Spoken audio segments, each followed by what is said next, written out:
Hello and welcome to this video. So in this particular video, we are going to take a look at JavaScript loops. Okay, so JavaScript loops are used to repeatedly run a block of code until a certain condition is met.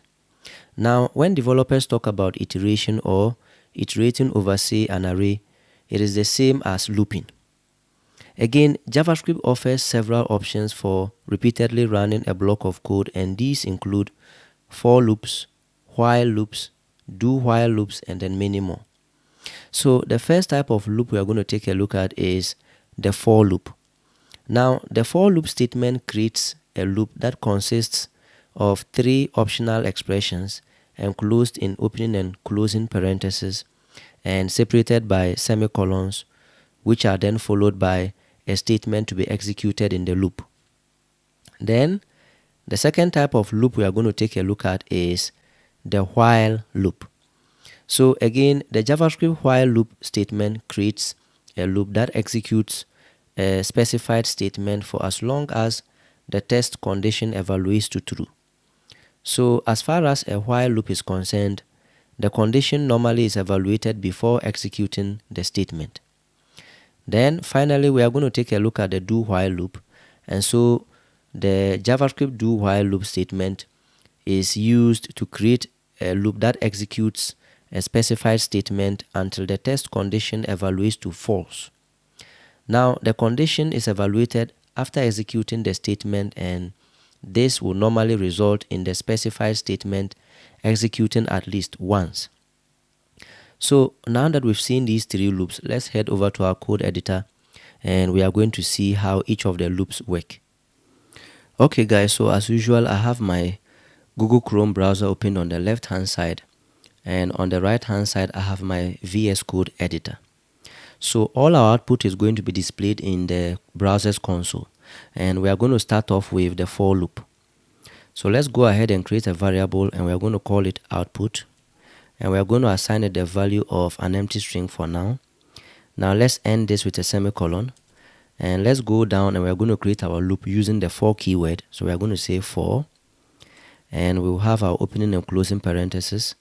Now inside the opening and closing parentheses, we are going to have three different expressions. So the first expression is going to be a variable declaration expression. So we are going to say var, we are going to call the variable x is equal to, let's give it the value of 0, and we are going to end this with a semicolon. Then our second expression is going to be a comparison expression. So we are going to say x is less than 9. Let's also end this with a semicolon. Then finally we are going to say x plus plus. So after all this, we are going to have our opening and closing curly braces. Okay, so now the code that the for loop is going to be executed is going to be written inside the opening and closing curly braces. So I'm just going to type out that code and I'll explain to you what it's going to do. So I'll say output is equal to output plus x. Let's end this with a semicolon and we'll save all this. So now simply nothing happens in the console because we have gone ahead and declared a variable which we have assigned the value of an empty string. Our loop has been created, but the loop is not doing anything for us yet. So I'm going to say console.log, and we are going to simply log the variable with the name of output. So let's quickly end this with a semicolon, and when we save this, watch what will happen in the console. So I'm going to save, and you see we get 0, 1, 2, 3 up to 8. So what is simply happening with our loop is that anytime we run our index.html file, the JavaScript engine is simply going to run our JavaScript code line by line. So it is simply going to start off with line 13. It is going to declare this variable here and assign it the value of an empty string. Then it will come to line 15, and because line 15 is a loop, it is simply going to run this loop until the condition in the loop fails, and that is when it will break out of the loop and come and run the code on line 19. So what is going to happen is that anytime our loop is run, the loop is going to create a variable called variable x, and it is going to assign it the value of 0, and it is simply going to pick the value and it will check it against 9 to see whether the value inside variable x is less than 9 or not. Now if the value of x is less than 9, then the loop is basically going to run whatever code is inside it. And after it has run the code inside it, it is simply going to increase the value of x by 1. And so now the value of x is no longer 0 but 1. And we still know that 1 is less than 9, which is true. So the loop will basically go inside itself and run whatever code is in there again and increase the value of x by 1 again. So now the value becomes 2 in that order. Now what is happening inside the loop is this. All the time we are picking the variable with the name of output, and we are simply adding the current value of variable x to whatever is stored inside variable output, and we are reassigning it to variable output again. So that is how come we got 0, because the first time we were printing the value of x, it was 0, and we simply added it to the empty string, so that gives us 0 as a string. Then we checked again and increased the value of x by 1. Now the value of x became 1. We simply went inside the loop and we simply picked the value inside the output variable, which was 0, and we added 1 to it. So now we have 0 and 1, and we keep on repeating this until the value of x is no longer less than 9. And so the moment the value of x is no longer less than 9, we are simply going to break out of this loop, and we are going to simply run this line of code here, which is simply going to output whatever is inside the output variable. So that is going to be all for the for loop. Now we are going to try the while loop. So I'm going to take out all this code here. Maybe I'll just comment them out. And so for the while loop, we are again going to create a variable. We are going to say variable n is going to be equal to 0. Let's end this with a semicolon.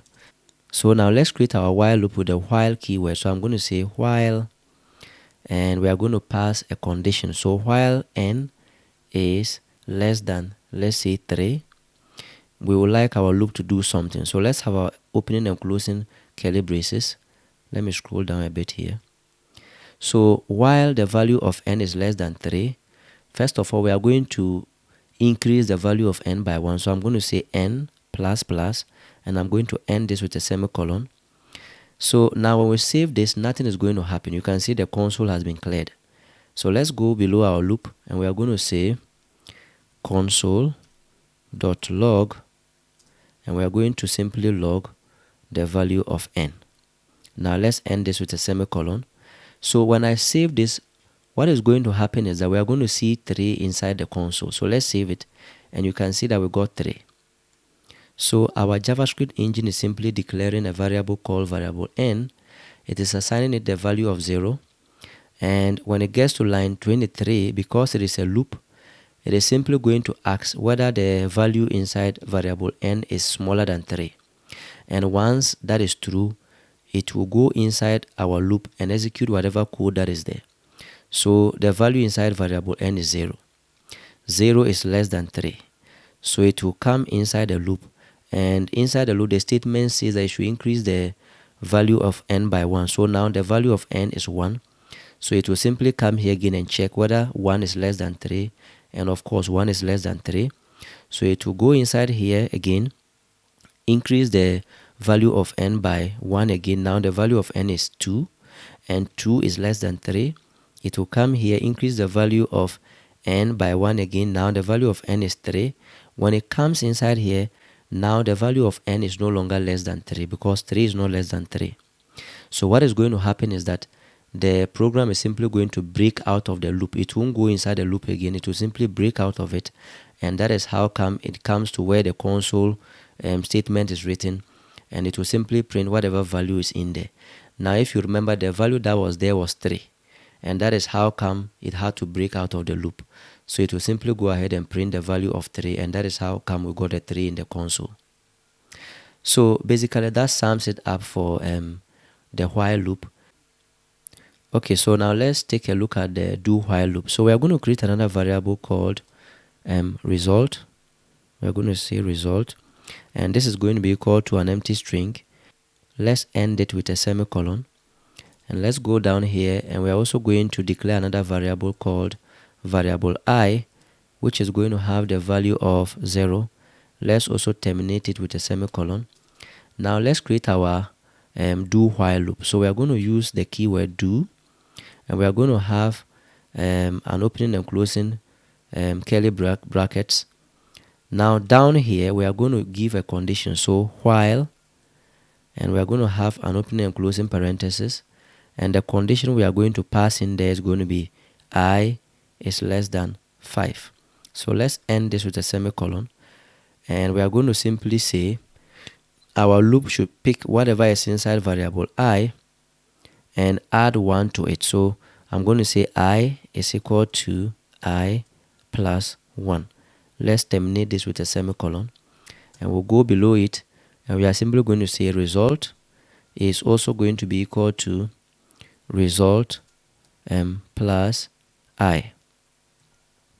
So let's also terminate this with a semicolon, and we are going to save all this. Nothing is going to happen in the console because, of course, we are not logged into the console yet. So we are going to say console.log, and we are simply going to pass result, and let's terminate this with a semicolon. And when we save this, you can see we got 1, 2, 3, 4, 5. So if you remember, we said that for the do while loop, the statement inside the loop is going to execute at least once before we simply hit the conditional statement. So whatever code is inside the do while loop will be executed the first time before we actually get to check to see whether whatever conditions we have is true or false. So that is the problem with that particular loop. Okay guys, so what is simply going to happen is this. Basically we have declared a variable called result, which has the value of an empty string. We also have another variable called variable I, which has a value of 0, and then we have our do while loop. So what is going to happen is anytime we enter into the do while, we are simply going to pick the value of variable I, which is 0, and we are going to add 1 to it, which will still be 1, and we are going to assign the new value to variable I again. So inside the loop, the value of variable I will be 1. Now we are again going to pick whatever is stored inside the result variable. We are going to add 1 to it because here we said I, and the value inside variable I is 1. So we are going to pick whatever value is inside variable I, and we are going to add it to the result variable and reassign it back to the result variable again. And after all this has been done, we will simply go and check whether the value of I is less than 5. Now over here the value of I is 1, so of course 1 is less than 5. So we'll simply do the loop again. So now the value of I will become 2 because initially the value was 1. We add 1 to it, we get 2. Now we are going to append the 2 to the 1 that we first of all appended to the result variable, and we are going to check the condition again, and if the condition is true, we'll simply go back into the loop and increase the value of variable I by 1, which is going to be 3, and we are simply going to repeat this process until the value of variable I gets to 5. Now when it gets to 5, the problem is because 5 is not less than 5, the program is simply going to break out of the loop and simply go and print whatever result we have into the console. So guys, I guess that is going to be all for the 3 types of loops in JavaScript.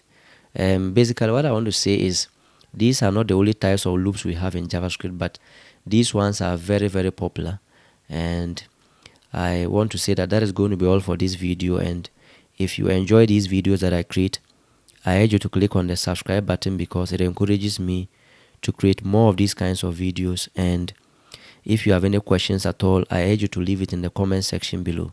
I'll see you in the next video. Bye for now.